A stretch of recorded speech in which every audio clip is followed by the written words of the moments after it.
let me say that if the federal government have demonstrated capacity and can arrest Nnamdi Kanu, they should also exhibit the same zeal and will and decision to arrest these Fulani herdsmen that are terrorizing our state and our country. Let that be done.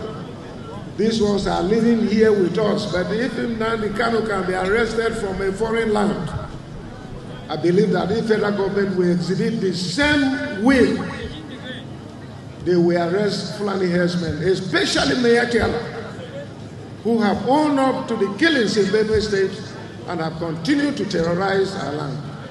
It is laughable and unfortunate when I heard that Mayotte Allah are calling Nnamdi Kanu a terrorist, someone who is fighting for the liberation of his people is being called a terrorist by terrorist organization called Mayotte Allah and Fulani herdsmen.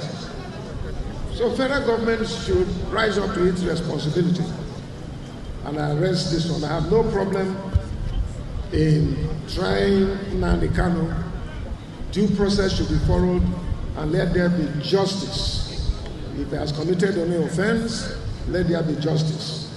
But the federal government must also do justice by arresting Fulani herdsmen who have been terrorizing our land, who have created so much problems and pains and challenges to our economy, to our security, to our unity. If federal government doesn't do that, it means they are not serious.